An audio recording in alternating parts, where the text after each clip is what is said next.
Dude, I can't believe you missed out on the holiday party for a date. Really? That good, huh? Yeah, man. It was wild. It was certainly a vibe. Yeah. We went sicko mode. All right, D has spoken. I drank Sunny D and vodka all night. It was great. So how was the date? It was fine. I just don't know if it really clicked. Thank you. Next. No, it's not like that. It's just... What's wrong, dude? Give us the tea, sis. It's just that after Linda, I don't know if I'm ready to put myself out there like that. I'm sorry, man. That's really tough. I too am sorry, bro. Perhaps a cold and refreshing Sunny D will soothe the pain. Dude, why are you always like this? He's right. Why am I like this? Why must I sell myself out for my corporate overlords? What even am I? I'm not orange juice. I'm not orange drink. I exist in the in-between, a purgatory to which I am banished in perpetuity. I can't do this anymore. D. You alright? Oh, yeah, sorry.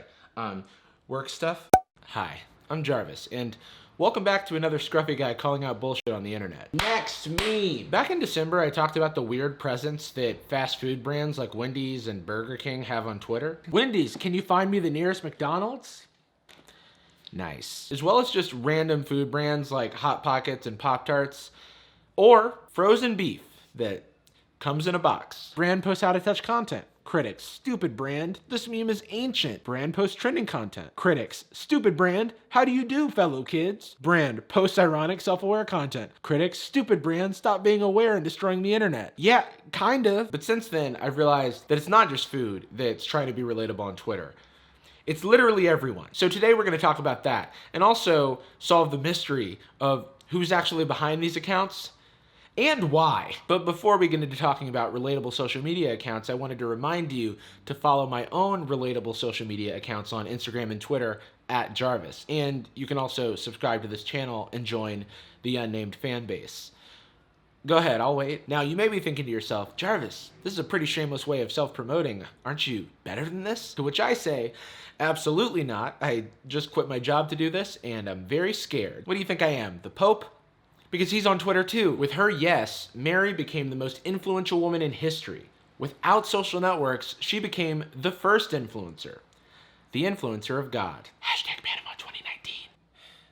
We have to kill Twitter. Elon Musk, the world's richest meme lord, apparently, who, let's be honest, is a brand, tweeted his support of PewDiePie recently, host meme review, which is all well and good, but then he started flirting with a Twitter account for the planet Mars? What is happening? The planet Mars is apparently thirst tweeting Elon, and then he quote tweeted it with, I want you too, baby. When are you coming over, babe? I'm already uncomfortable. Send me hot pics and I'll be right over. Winky face. Winky face really grosses me out. And then, in response to a photo of the surface of Mars, says, thank goodness it's not November. In case there was any doubt in your mind on what he's referring to, he replied to that tweet with, kinda does wanna make me nut, TBH.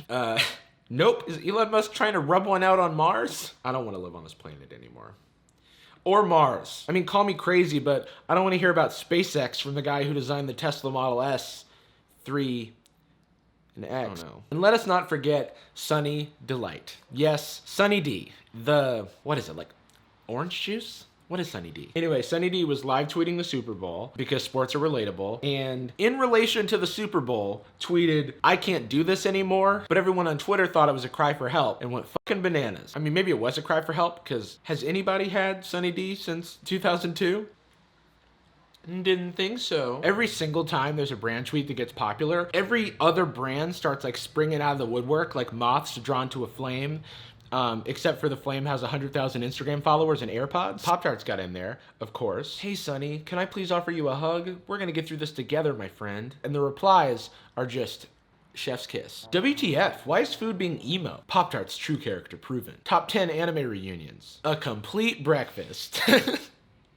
What is this person's idea of a complete breakfast? Moon Pie got in on the fun. What's going on, Sonny? Mood last night. All good, MP. Thanks for checking in. ILY. Honestly, fuck the both of you. And then when somebody disagreed, they got like roasted off of Twitter. Because shut up, stupid human. Brands are trying to speak. As for the effect that this tweet had across the internet, well, a lot of people felt the need to write about it because all is right with the world, except for this one thing. And everyone who didn't write about it, tweeted about it. Little Debbie, whose brand on Twitter is apparently wholesome self-care and also cake, tweeted some, some mental health tips. And then you just had other random brands start tweeting about their own mental health issues, like DiGiorno, the frozen pizza company. They tweeted, "Someone pull the plug, not the oven plug, because it's not delivery, it's depression." How did we get here? The very first instance of brands being relatable dates back to the prehistoric year of 2013, where The Verge was asking such questions as, "Is Yahoo back?" And the subgap was comfortable. It was then that a diner, famous mostly for being open, took to the now extinct website Tumblr.com, and there were memes. Oh, there were memes. What people don't know about Denny's is their origins date back even further, to the year 2007, when they were just a dog in Taiwan with a dream. Oh, hi, Denny. That's how people usually tell the story, with like Denny's inventing the whole brands being relatable thing, which is probably true for memes, but I took a ride on the Wayback Machine and found that brands have been personifying themselves since the beginning of social media. This is Wendy's 9 years ago. Sometimes when I absolutely can't get to Wendy's for a Frosty, I drink chocolate milk at home and pretend it's thicker and perfect. Now that is a relatable tweet. Gonna watch a little college basketball. I'm told I'm kind of an expert on buckets, because buckets are a reference to the trash cans at basketball courts, I assume. I think the brands were personifying themselves pretty early on Twitter, because it was the social network where you were supposed to talk about what you were doing. Like, "I just had a great sandwich," or "Boy, I sure am tired from a long day at the office," or "Our country is crumbling before our very eyes, LOL." But they weren't making memes or roasting their fans yet, as far as I can tell. Last time we talked about Wendy's dropping a mixtape that was really cringy. What have we done? Guys, come on. This Wendy's mixtape, it's not good. And now it's been brought to my attention that Chester Cheetah, the mascot for Cheetos, just made a diss track about Doritos for some reason. Do they need a reason? The internet's already so weird. Come on, Doritos, you can't rep the flaming hot name. Watch your step, I'm the OG in the snack game. That was so cheesy.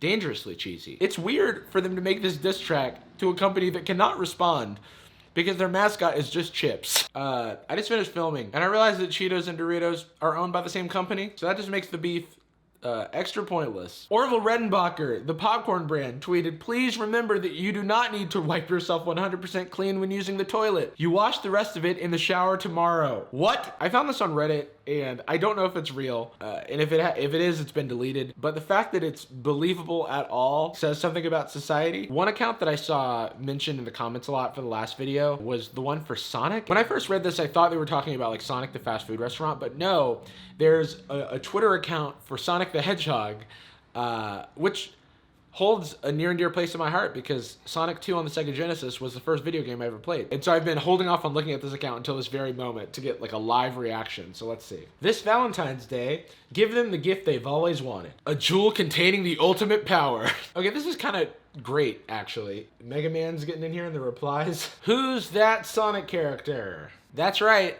It's a bunch of chili dogs. Here's something that's upsetting. The Twitter account for Twitter also tweets like a person, which is awful. "Your dream tweet up, who's invited?" My first question is, what is a tweet up? Is it like a meetup for tweets? You, tweeter. Is there something I don't know? I just like, I do not understand this conversation. "Can I bring you lunch?" Anything for you. Why? Jarvis, you better get in on this video. I know, I'm sorry I'm late. And they're also doing this video, maybe it's a video series, I don't know, but it's Chrissy Teigen talking to the personified Twitter account. Twitter doesn't even have like a real mascot. This bird, it's like a silhouette. Hey, Twitter bird, it's Chrissy Teigen. I check you too often. I wake up around maybe 7:30, and then I check you again maybe 10 minutes later. Maybe I go to the bathroom, probably still checking you. I like Chrissy Teigen, but this is very weird. I think a lot of people assume that brands on Twitter are a bunch of marketing executives in a boardroom trying to figure out how to appeal to the kids, and they usually aren't. Because those people are busy writing cringy marketing blogs. 8 brands who understand the value of humor on social media. There are quite a few key factors that go into what makes a brand followable in the social media world. Think about it from your own perspective. Why do you choose to like or follow certain brands on social networks like Facebook and Twitter? I guess maybe because it could be because they share valuable content that appeals to your interests and needs. No. Maybe it's because they give you access to exclusive corporate giveaways, promotions, or even coupons. Even coupons? No. Or, let's be honest, they could just be ridiculously funny. Yeah. Then they go on to list all their favorite brands. Who would have ever thought that a toilet paper company would be seated at number 3 on our list? I'm just gonna stop this article now. 10 brands whose visual Facebook content tickles our funny bone. And then next to the title is just this image. A day without laughter is a day wasted. So I may have floated over to my Facebook tab a couple of times looking for some yuck yucks. I can't tell you how many times I've scoured the internet looking for yuck yucks. I found 10 yuck yucks for you. Oh. Coming from 10 awesome Facebook business pages. And I even found a way to tie it to inbound marketing. So when your boss comes over and asks you why you're looking at cartoons, you can say it's for the love of marketing. Johnson, why are you looking at cartoons? For the love of marketing? Say no more. Yuck, yuck, yuck, yuck, yuck, yuck, yuck, yuck, yuck. How to use humor to build brand personality. Great, it's a how-to on having a personality. According to a major multinational study by the Journal of Marketing, humor is one kind of marketing message that tends to stand out. Wow, they needed a multinational study to learn that humor is good. Then they try to break down humor into the following 3 topics: clever language, pop culture references, and may we suggest meme jacking, where they just define memes. They just define what a meme is. And then in the article, they have the worst attempts at memes I've ever seen. Fact, I sold 70% more beats online this year because of inbound marketing. Oh, you have 57 Facebook fans? You must be an inbound marketing expert. So have you ever seen a really awful brand tweet and you ask yourself, wow, who made this? Mystery solved. But who is making the dank ones? So a lot of people, including myself, follow, brands here and there on Twitter, but I just made a Twitter account that only follows brands, and it's as awful as you can imagine. We're not just a diner, we're also your buddy. Nice try, Uncle Corporation. So one thing I didn't talk about last time is that the Arby's Twitter account is just into making anime food art, and it's kind of amazing. Not to be confused with the Nihilist Arby's Twitter account, which started as a parody of brand Twitter, but now is indistinguishable from the real thing. It's Friday, and I'm feeling Fergalicious. Haters, care to comment? Mr. Peanut comes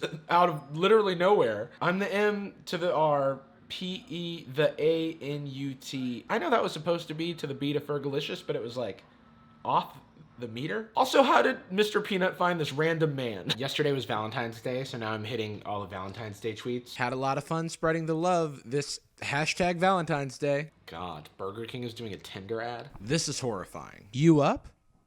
See you tomorrow. Whoever is photoshopping Mr. Peanut into real world situations needs to be fired immediately.